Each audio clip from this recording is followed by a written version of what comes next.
네, 코로나19 확진 현황 정리하는 순서입니다. 오늘 국내 신규 확진자는 124명, 101명이 국내 발생입니다.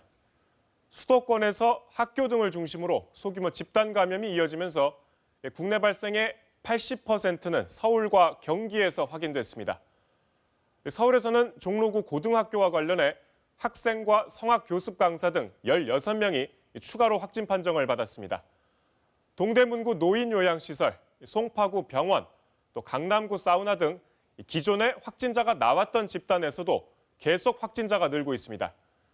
경기도에서는 성남시 분당중학교, 여주시 장애인 복지시설, 남양주시 요양원에서 확진자가 추가됐고 경남 창원의 가족 모임에서도 2명이 더 늘어서 누적 확진자가 모두 16명이 됐습니다.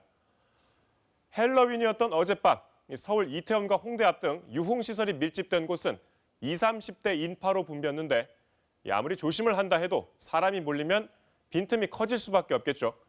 지난 5월 이태원발 집단 감염이 재현되지 않을까 우려되는 상황입니다. 이세준 기자가 단속 현장 동행 취재했습니다. 이태원 거리가 헬로윈데이를 즐기기 위해 나온 사람들로 발 디딜 틈 없습니다. 몰린 인파에 거리 두기는커녕 지나가기도 쉽지 않습니다. 마스크를 내려 쓰거나 아예 벗은 사람도 종종 보입니다.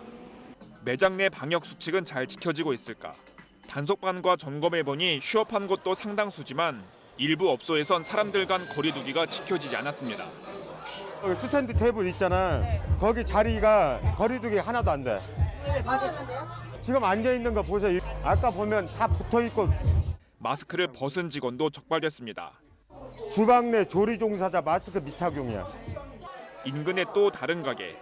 이번엔 전자출입 명부를 설치하지 않았습니다. 지금 150제곱미터 이상이세요. 일반 음식점 중에서. 무조건 전자출입 명부를 설치하고 계셨어야 돼요. 이태원과 강남, 홍대 등 밀집 지역 7곳의 299개의 업소를 대상으로 서울시가 집중 점검을 진행한 결과 대부분 휴업하거나 방역 지침을 준수했지만 방역 지침을 지키지 않은 업소 14곳이 적발됐습니다. 유흥시설은 무조건 이제 전자출입용 의무 설치면 이용을 해야 하는데요. 설치가 제대로 안 되고 이용을 안 했어요. 집합 금지 명령이 내려갈 겁니다.